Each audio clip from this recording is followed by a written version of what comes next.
नमस्कार। आज की चर्चा विज्ञान के एक बहुत ही महत्वपूर्ण अध्याय पर है, अम्ल, क्षारक एवं लवण। बिल्कुल। हम इस अध्याय के जो परीक्षा उपयोगी और सरल नोट्स हैं उन्हें एक एक करके समझेंगे। हाँ, हमारा लक्ष्य यही है कि हम अम्ल, क्षारक और लवण की अवधारणाओं, उनके गुणधर्मों और उनकी रासायनिक अभिक्रियाओं को चरण दर चरण समझें। ठीक वैसे ही जैसे एक शिक्षक क्लास में समझाता है। हम हर विषय को पहले शब्दशः पढ़ेंगे जैसा नोट्स में लिखा है और फिर उसे आसान भाषा में समझेंगे। तो चलिए शुरू करते हैं। पहली स्लाइड है अम्ल, क्षारक की पहचान और उनके गुणधर्मों के बारे में। सबसे पहले बात करते हैं अम्ल यानी एसिड की। ठीक है, तो नोट्स में पहला बिंदु है स्वाद। ये स्वाद में खट्टे होते हैं। अच्छा, तो अम्ल का सबसे पहला गुण यही है कि इनका स्वाद खट्टा होता है, जैसे नींबू का रस। एकदम सही। अगला बिंदु है लिटमस परीक्षण। ये नीले लिटमस पत्र को लाल कर देते हैं। इसका मतलब है कि जब हम नीले रंग के लिटमस पेपर को किसी अम्लीय विलयन में डुबोते हैं तो उसका रंग बदलकर लाल हो जाता है। ये अम्ल को पहचानने का एक तरीका हुआ। हाँ, और तीसरा बिंदु सबसे जरूरी है, जलीय विलयन। ये जलीय विलयन में H+ आयन देते हैं। तो मतलब जब भी अम्ल को पानी में घोला जाता है वो हाइड्रोजन आयन यानी H+ छोड़ते हैं और यही आयन उनके अम्लीय गुणों के लिए जिम्मेदार है। बिल्कुल, यही उनकी असली पहचान है। नोट्स में कुछ उदाहरण भी हैं, हाइड्रोक्लोरिक अम्ल, H2SO4 और नींबू का रस। ठीक है, अब आते हैं क्षारक यानी बेस पर। ये अम्ल के ठीक विपरीत होने चाहिए। हाँ, पहला गुण है स्वाद। ये स्वाद में कड़वे होते हैं। जैसे नीम या साबुन अगर कभी गलती से मुंह में चला जाए तो स्वाद बहुत कड़वा लगता है। सही है। लिटमस परीक्षण में भी ये उल्टे हैं। लिखा है ये लाल लिटमस पत्र को नीला कर देते हैं। अच्छा, तो अम्ल नीले को लाल करता है और क्षारक लाल को नीला। बिल्कुल। और जलीय विलयन में ये जलीय विलयन में OH- आयन देते हैं। तो जहां अम्ल H+ आयन देता है वहीं क्षारक हाइड्रोक्साइड आयन यानी OH- छोड़ता है। एकदम सही। उदाहरण के लिए सोडियम हाइड्रोक्साइड NaOH या साबुन। तो फिर इन दोनों की पहचान के लिए हम जिन चीजों का इस्तेमाल करते हैं उन्हें सूचक कहते हैं, है ना? हाँ, सूचक यानी इंडिकेटर्स। नोट्स में लिखा है वो पदार्थ जो बताते हैं कि कोई विलयन अम्लीय है या क्षारकीय। मतलब ये रंग या गंध बदलकर हमें सिग्नल देते हैं। और ये सूचक भी अलग अलग तरह के होते होंगे। हाँ, देखिए, नोट्स में 3 तरह के सूचक बताए गए हैं। पहले है प्राकृतिक सूचक, लिटमस, हल्दी, लाल पत्ता गोभी। ये हमें प्रकृति से मिलते हैं। अच्छा। दूसरे हैं संश्लेषित सूचक, मेथिल ऑरेंज, फिनोल्फ्थिलीन। इन्हें हम प्रयोगशाला में बनाते हैं। और तीसरे वाले गंधीय सूचक, ये क्या होते हैं? हाँ, गंधीय सूचक जैसे प्याज, लौंग का तेल। इनकी खास बात यह है कि अम्लीय या क्षारकीय माध्यम में इनकी गंध बदल जाती है। ये तो बहुत दिलचस्प है। वैसे नोट्स में एक क्या आप जानते हैं सेक्शन भी है। हाँ, इसमें लिखा है लिटमस विलयन बैंगनी रंग का रंजक होता है जो लीचेन पौधे से निकाला जाता है। अरे वाह, तो लिटमस का असली रंग बैंगनी होता है। ये एक रोचक तथ्य है कि सबसे आम सूचक एक खास पौधे से मिलता है। बिल्कुल। चलिए अब अगली स्लाइड पर चलते हैं। यहाँ अम्लों की रासायनिक अभिक्रियाओं के बारे में बताया गया है। ठीक है, तो पहली अभिक्रिया है धातु के साथ। नोट्स में इसका एक सामान्य समीकरण है, अम्ल प्लस धातु प्लस लवण प्लस हाइड्रोजन गैस। मतलब जब कोई अम्ल किसी धातु से अभिक्रिया करता है तो नतीजा होता है एक लवण और साथ में हाइड्रोजन गैस निकलती है। हाँ, इसका एक उदाहरण भी है, ZnS plus H2SO4AQ plus ZnSO4AQ plus H2G। तो जब जिंक धातु को सल्फ्यूरिक अम्ल में डालते हैं तो जिंक सल्फेट नाम का लवण बनता है और हाइड्रोजन गैस के बुलबुले निकलते हैं। सही। और इस हाइड्रोजन गैस का परीक्षण कैसे करते हैं? नोट्स में लिखा है जब जलती हुई मोमबत्ती को गैस के पास लाया जाता है तो यह पॉप, फटफट की ध्वनि के साथ जलती है। हाँ, ये स्कूल में बहुत कराया जाता है। यहाँ चित्र में भी दिखाया गया है कि एक परख नली में जिंक और सल्फ्यूरिक अम्ल की अभिक्रिया हो रही है जिससे गैस निकल रही है। बिल्कुल। और जब इस गैस को जलती मोमबत्ती के पास ले जाया जाता है तो पॉप की आवाज आती है जो साबित करती है कि ये गैस हाइड्रोजन ही है। ठीक है, अब दूसरी अभिक्रिया देखते हैं धातु कार्बोनेट और हाइड्रोजन कार्बोनेट के साथ। इसका समीकरण है अम्ल प्लस धातु carbonate hydrogen carbonate is equal to लवण प्लस CO2 प्लस जल। अच्छा, तो यहाँ 3 चीजें बनती हैं, लवण, कार्बन डाइऑक्साइड गैस और जल। हाँ, जैसे उदाहरण है Na2CO3s plus 2HClAq is equal to 2NaClAq plus H2OL plus CO2G। मतलब सोडियम कार्बोनेट पर हाइड्रोक्लोरिक अम्ल डालने से सोडियम क्लोराइड यानी साधारण नमक, पानी और कार्बन डाइऑक्साइड गैस बनती है। और इस कार्बन डाइऑक्साइड गैस का भी कोई परीक्षण होता होगा? हाँ, होता है। नोट्स में लिखा है, उत्पन्न CO2 गैस को चूने के पानी CaOH2 से प्रवाहित करने पर पानी दूधिया हो जाता है। अच्छा, और चित्र में भी यही दिखाया गया है। पहली परख नली में अभिक्रिया से CO2 गैस निकल रही है, जिसे एक नली से दूसरी परख नली में भेजा जा रहा है, जिसमें चूने का पानी है। और जैसे ही CO2 गैस चूने के पानी के संपर्क में आती है, वो उसे दूधिया कर देती है। ये CO2 की उपस्थिति का पक्का सबूत है। कमाल है। चलिए अब अम्लों की तीसरी अभिक्रिया पर आते हैं। ये है क्षारक के साथ अभिक्रिया। इसे उदासीनीकरण अभिक्रिया भी कहते हैं। समीकरण है अम्ल प्लस क्षारक लवण प्लस जल। उदासीनीकरण मतलब न्यूट्रलाइजेशन। जब अम्ल और क्षारक आपस में मिलते हैं तो वो एक दूसरे के प्रभाव को खत्म कर देते हैं। बिल्कुल, और बनाते हैं लवण और जल। वो एक दूसरे को न्यूट्रल कर देते हैं, इसीलिए इसका नाम उदासीनीकरण है। चित्र में भी दिखाया है कि कैसे HCl जो कि एक अम्ल है और NaOH जो एक क्षारक है मिलकर NaCl यानी लवण और H2O यानी जल बना रहे हैं। सही। अब चौथी अभिक्रिया है धात्विक ऑक्साइडों के साथ। इसका समीकरण भी कुछ वैसा ही लग रहा है, अम्ल प्लस धात्विक ऑक्साइड लवण प्लस जल बनता है। तो क्या इसका मतलब ये है कि धात्विक ऑक्साइड क्षारक की तरह व्यवहार करते हैं? आपने बिल्कुल सही पकड़ा। नोट्स में यही निष्कर्ष लिखा है। धात्विक ऑक्साइडों की प्रकृति क्षारकीय होती है क्योंकि वे अम्ल के साथ क्षारक जैसा ही व्यवहार करते हैं। अच्छा, तो ये भी एक तरह की उदासीनीकरण अभिक्रिया ही है? एकदम। जैसे नोट्स में बताया है कि कॉपर ऑक्साइड CuO पर हाइड्रोक्लोरिक अम्ल HCl डालने पर विलयन का रंग नील हरित हो जाता है। और चित्र में भी दिख रहा है कि काले रंग के कॉपर ऑक्साइड में जब HCl डाला जाता है तो कॉपर क्लोराइड बनने के कारण विलयन का रंग बदलकर नीला हरा हो जाता है। सही। इसका समीकरण है CuOS plus 2HClAq equals to CuCl2AQ plus H2OL। बहुत बढ़िया।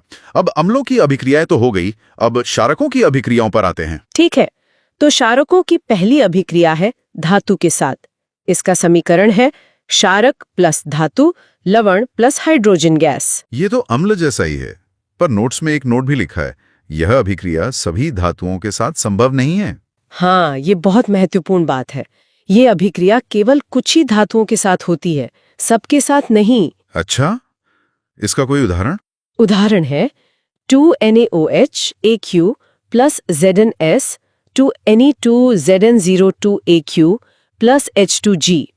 यहाँ सोडियम जिंकेट नाम का लवण बन रहा है। चित्र में भी यही दिखाया गया है। परख नली में जिंक को सोडियम हाइड्रोक्साइड जो एक क्षारक है उसके साथ गर्म करने पर हाइड्रोजन गैस निकल रही है। बिल्कुल। अब क्षारकों की दूसरी अभिक्रिया है अधात्विक ऑक्साइड के साथ। इसका समीकरण है क्षारक प्लस अधात्विक ऑक्साइड लवण प्लस जल। ये समीकरण आपको कुछ याद दिला रहा है? हाँ, ये तो अम्ल और क्षारक की अभिक्रिया जैसा ही है। तो क्या इसका मतलब है कि अधात्विक ऑक्साइड अम्लीय होते हैं? एकदम सही। निष्कर्ष यही है, अधात्विक ऑक्साइडों की प्रकृति अम्लीय होती है। यह उदासीनीकरण अभिक्रिया जैसी ही है। अच्छा, तो धातु के ऑक्साइड क्षारकीय होते हैं और अधातु के ऑक्साइड अम्लीय। ये तो एक पैटर्न बन गया। बिल्कुल। इसका सबसे अच्छा उदाहरण है CaOH2 का AQ प्लस CO2 का G is equal to CaCO3s plus H2OL।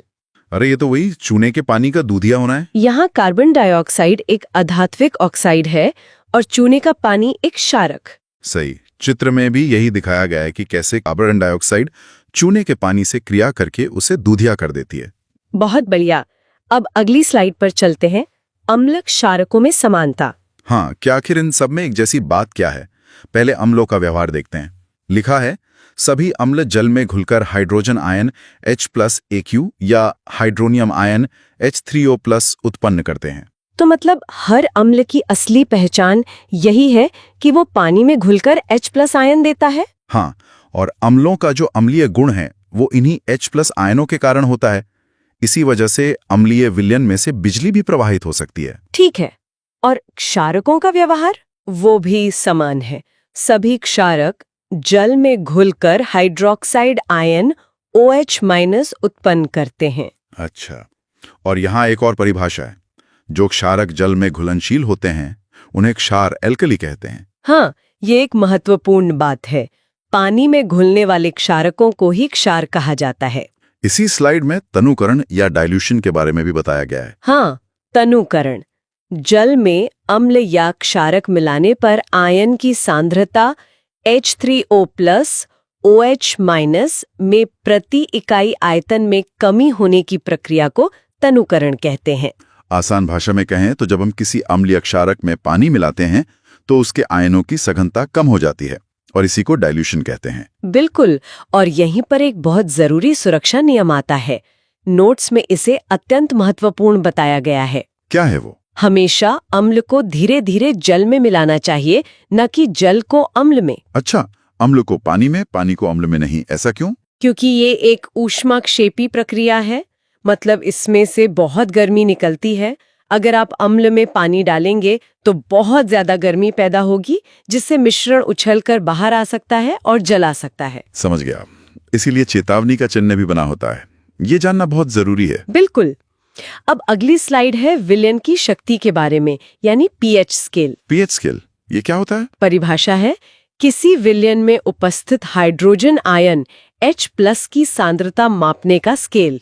यहाँ P का अर्थ है पुसांग्स, जिसका मतलब होता है शक्ति। तो पीएच स्केल हमें बताता है कि कोई विलयन कितना अम्लीय या क्षारकीय है, वो भी H+ आयन की मात्रा को मापकर। हाँ, इसका एक रेंज होता है, 0 अत्यधिक अम्लीयता से 14 अत्यधिक क्षारकीय। चित्र में भी ये स्केल दिखाया गया है। बीच में 7 है जो उदासीन है, 7 से नीचे अम्लीय और 7 से ज्यादा क्षारकीय। बिल्कुल, 0 की तरफ अम्लीयता बढ़ती है, मतलब H+ आयन बढ़ते हैं, और 14 की तरफ क्षारकीयता बढ़ती है, मतलब OH- आयन बढ़ते हैं। तो पीएच मान का मतलब साफ है। पीएच 7 मतलब उदासीन विलयन, पीएच 7 मतलब अम्लीय विलयन और पीएच 7 मतलब क्षारकीय विलयन। एकदम। और इसी आधार पर हम प्रबल और दुर्बल अम्ल में भी फर्क करते हैं। वो कैसे? प्रबल अम्ल स्ट्रॉन्ग एसिड जल में पूरी तरह घुलकर अधिक मात्रा में H+ आयन देते हैं, जैसे HCl या H2SO4। तो ये पानी में पूरी तरह टूट जाते हैं और बहुत सारे H+ आयन बनाते हैं। हाँ, और दुर्बल अम्ल वीक एसिड जल में आंशिक रूप से घुलकर कम मात्रा में H+ आयन देते हैं, जैसे सिरके में मौजूद एसिटिक एसिड CH3COOH। अच्छा, तो ये पानी में पूरी तरह नहीं टूटते और कम H+ आयन बनाते हैं। समझ गया। चलिए, अब देखते हैं कि इस पीएच का हमारे दैनिक जीवन में क्या महत्व है। ये तो बहुत दिलचस्प होगा। पहला बिंदु है मानव शरीर के बारे में। हाँ, हमारा शरीर 7.0 से 7.8 पीएच परास के बीच काम करता है। मतलब हमारा शरीर हल्का सा क्षारकीय होता है। बिल्कुल। दूसरा बिंदु है अम्लीय वर्षा। जब वर्षा के जल का पीएच मान 5.6 से कम हो जाता है तो ये जलीय जीवों के लिए हानिकारक है। तीसरा है हमारा पाचन तंत्र। हमारा पेट हाइड्रोक्लोरिक अम्ल पीएच लगभग 1.2 उत्पन्न करता है। और जब अपच होती है तो हम एंटासिड जैसे दुर्बल क्षारकों का उपयोग करते हैं, ताकि पेट के अतिरिक्त अम्ल को उदासीन किया जा सके। सही है। अगला है दंत क्षय। मुंह का पीएच 5.5 से कम होने पर दांतों का क्षय शुरू हो जाता है और क्षारकीय दंत मंजन इसे रोकने में मदद करता है। करेक्ट। मिट्टी के लिए भी पीएच जरूरी है ना? हाँ, पौधों की अच्छी उपज के लिए मिट्टी का एक विशिष्ट पीएच होना जरूरी होता है। और आत्मरक्षा में मधुमक्खी का डंक मेथेनॉइक अम्ल छोड़ता है, जिससे जलन होती है। बेकिंग सोडा जैसे दुर्बल क्षारक लगाने से आराम मिलता है। अच्छा, तो डंक अम्लीय होता है, इसलिए क्षारक लगाने से राहत मिलती है। हाँ, और नेटल पौधे के डंक में भी यही अम्ल होता है। वाह। अब आते हैं इस अध्याय के आखिरी हिस्से पर, लवण परिवार और कैसे साधारण नमक से दूसरे रसायन बनते हैं। बिल्कुल। हमारा साधारण नमक यानी NaCl कई महत्वपूर्ण रसायनों को बनाने के लिए एक कच्चा माल है। सबसे पहला रसायन है सोडियम हाइड्रोक्साइड NaOH। इसका निर्माण क्लोर क्षार प्रक्रिया द्वारा होता है। सोडियम क्लोराइड के जलीय विलयन से विद्युत प्रवाहित करने पर बनता है। मतलब नमक के पानी में बिजली प्रवाहित करने पर। चित्र में भी यही प्रक्रिया दिखाई गई है। एनोड पर क्लोरीन गैस, कैथोड पर हाइड्रोजन गैस और विलयन में NaOH बन रहा है। एकदम सही। अब दूसरा रसायन है विरंजक चूर्ण, ब्लीचिंग पाउडर, CaOCl2। ये कैसे बनता है? शुष्क बुझे हुए चूने CaOH2 पर क्लोरीन गैस की क्रिया से बनता है। और इसका उपयोग नोट्स में लिखा है वस्त्र उद्योग में विरंजन के लिए, पीने वाले पानी को रोगाणु मुक्त करने के लिए। हाँ, कपड़ों का रंग उड़ाने और पानी को साफ करने में। ठीक है, अब अगली स्लाइड पर बाकी रसायनों को देखते हैं। तीसरा है बेकिंग सोडा। इसका रासायनिक नाम है सोडियम हाइड्रोजन कार्बोनेट और इसका उपयोग बेकिंग पाउडर बनाने में, एंटासिड के रूप में और अग्निशामक में होता है। हाँ, केक बनाने, पेट की एसिडिटी कम करने और आग बुझाने वाले यंत्रों में। चौथा है धोने का सोडा, वॉशिंग सोडा।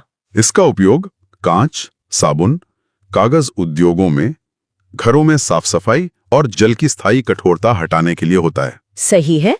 और पांचवा जो बहुत दिलचस्प है वो है प्लास्टर ऑफ पेरिस। हाँ, जो टूकी हड्डियों पर प्लास्टर चढ़ाने के काम आता है। ये बनता कैसे है? जिप्सम कैल्शियम सल्फेट .2H2O को 373 K पर गर्म करने पर बनता है और इसका गुण ये है कि जल मिलाने पर ये पुनः कठोर जिप्सम बन जाता है। अच्छा, तो इसी गुण के कारण इसका उपयोग टूटी हड्डियों को स्थिर रखने और खिलौने बनाने में होता है। बिल्कुल। और ये सब एक आखिरी अवधारणा से जुड़ा है, क्रिस्टलन का जल। क्रिस्टलन का जल ये क्या है? लवण के एक सूत्र इकाई में जल के निश्चित अणुओं की संख्या, मतलब कुछ लवणों के क्रिस्टल में पानी के अणु भी जुड़े होते हैं। अच्छा, जैसे उदाहरण है CuSO4.5H2O जिसका रंग नीला होता है। हाँ, कॉपर सल्फेट के क्रिस्टल में 5 अणु होते हैं और उसी वजह से उसका रंग नीला होता है। तो आज हमने अम्ल, क्षारक और लवण के बारे में बहुत विस्तार से जाना। हमने उनके गुणधर्म, अभिक्रियाएं, pH स्केल का महत्व और साधारण नमक से बनने वाले उपयोगी रसायनों के बारे में सीखा। बिल्कुल। ये अध्याय हमें सिखाता है कि रसायन विज्ञान केवल प्रयोगशाला तक ही सीमित नहीं है, बल्कि हमारे दैनिक जीवन का एक अभिन्न अंग है, हमारे पाचन से लेकर घर की सफाई तक। सही कहा। अब जब हम अपने आसपास की दुनिया को देखेंगे तो शायद हर चीज में अम्ल, क्षारक और लवण की भूमिका नजर आएगी। हाँ, और ये एक सवाल भी छोड़ जाता है। सोचिए और कौन कौन सी दैनिक क्रियाएं हैं जिन्हें अब आप इस नए ज्ञान के दृष्टिकोण से समझ सकते हैं। अगर आप सभी सब्जेक्ट्स के नोट्स चाहते हैं तो वीडियो के डिस्क्रिप्शन बॉक्स को जरूर चेक करें।